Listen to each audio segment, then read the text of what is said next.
Olá, eu sou a Lenora e você está no canal Diários Esquecidos, mais um especial Halloween. E hoje eu vou fazer um pouquinho diferente. Eu vou contar para vocês algumas histórias pequenininhas. Todas elas foram retiradas do mesmo livro, que se chama Fantasmas no Brasil, Casos Reais. E eu vou deixar todas as informações acerca desse livro, como sempre, na descrição do vídeo.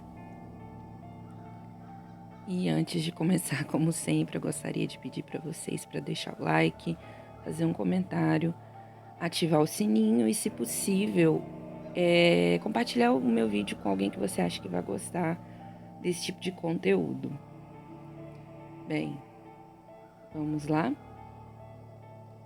A Mulher Gigante. Quem me contou a história foi minha avó, que eu amo muito e graças a Deus está viva. Já meu bisavô não, nem tive a chance de conhecê-lo. Ela disse que quando o pai dela era vivo, há muito tempo, quase 100 anos atrás, ele estava voltando bem de noite para casa.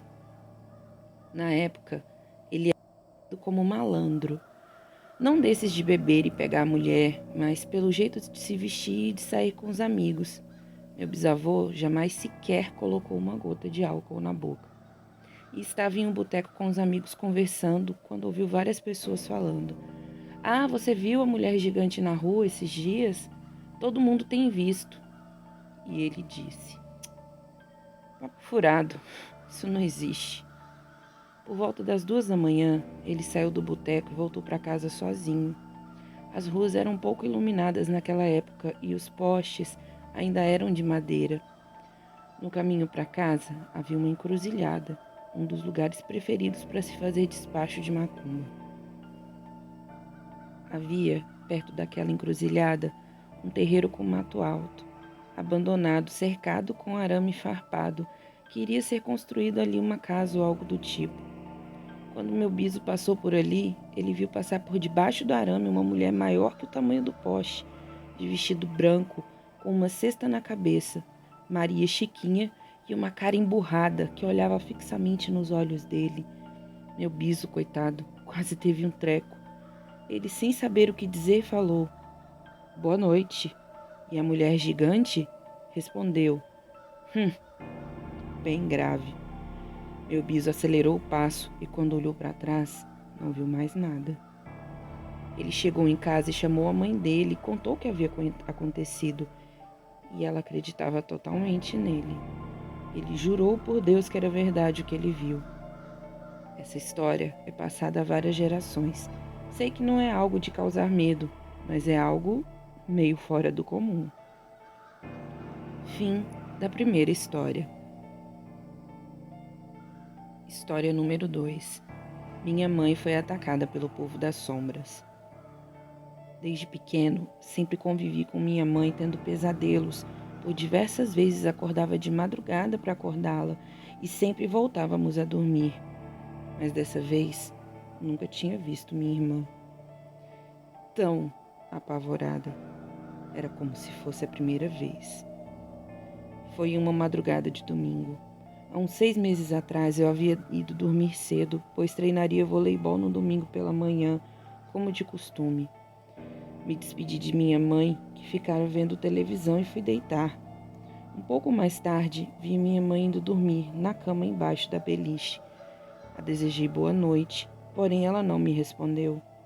Não dei muita importância, virei-me de lado e voltei a dormir. Minha mãe conta que naquela noite alguém chegou em seu ouvido e disse: "Ivanilde, não." E em seguida, o chapelão. Minha mãe que se refere assim, já que a coisa era um cara alto, todo de preto, de cabelos brancos e um chapéu enorme. Subiu nas costas da minha mãe, sufocando-a, e disse: "Estava com saudades." Minha mãe começou a me chamar, porém a voz faltava, os sons eram enrolados. Apesar de estar a poucos metros de minha mãe, jamais iria acordar. Ela disse que mordeu o braço da coisa, que sentiu como se estivesse acordada. E o bicho continuava a sufocar minha mãe e ela a se debater. Então ela começou a rezar o Pai Nosso e a Ave Maria. Ela diz que viu o bicho saindo de cima dela e subindo para a cama de cima da beliche.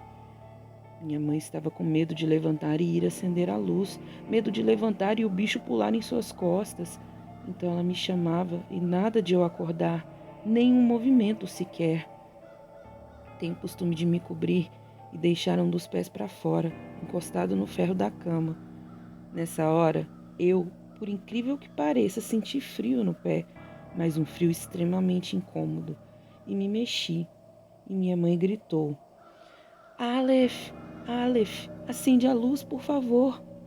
E aí eu acordei e acendi a luz. Estava chorando ofegante, toda suada. Com a luz acesa, minha mãe ainda ficou com muito medo.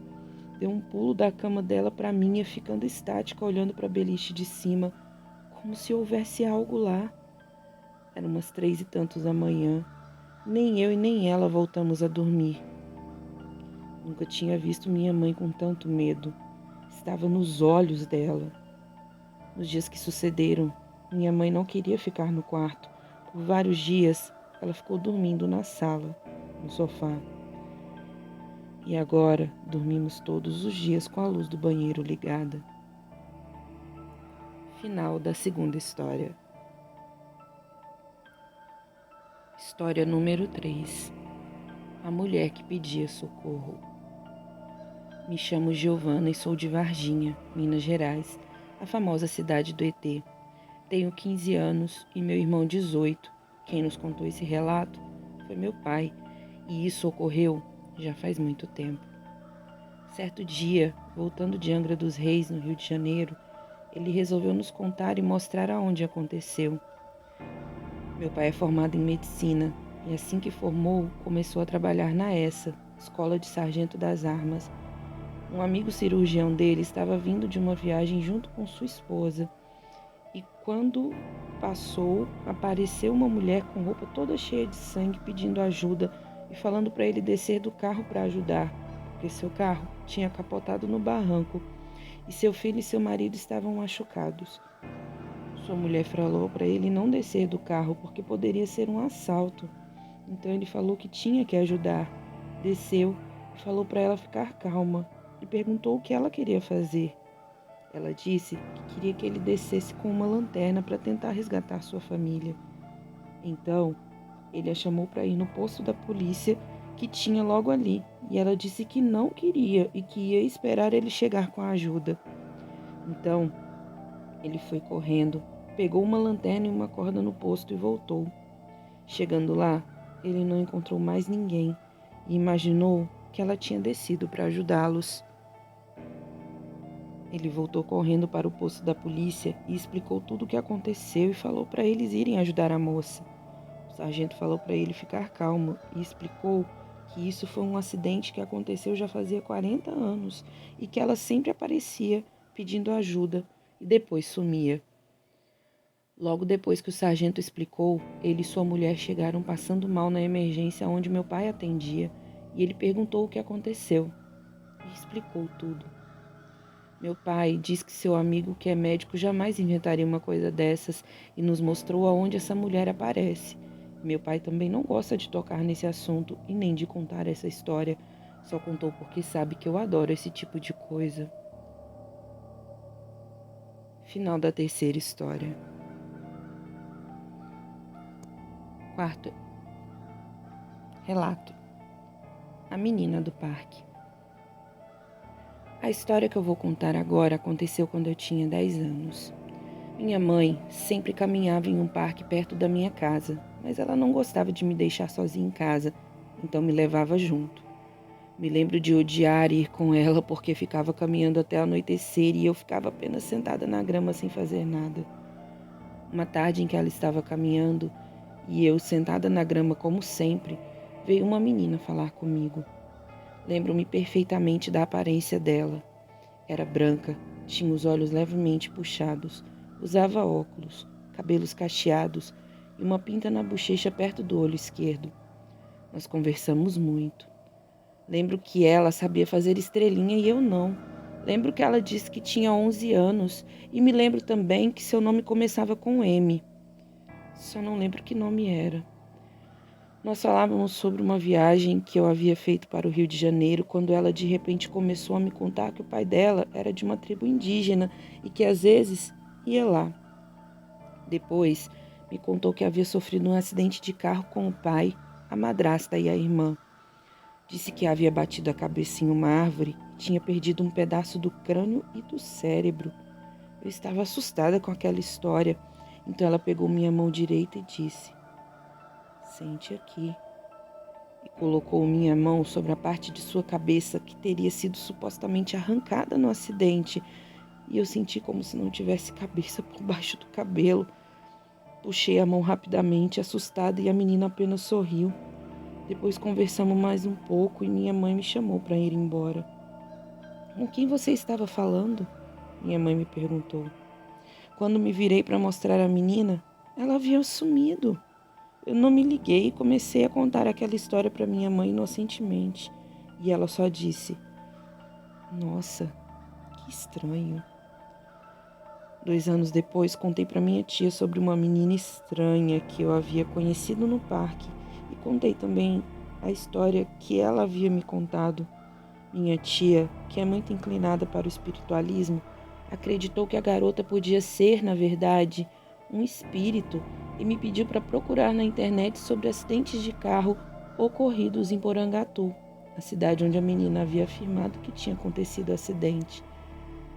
Pesquisei meio descrente, mas o que encontrei foi muito mais do que eu imaginava.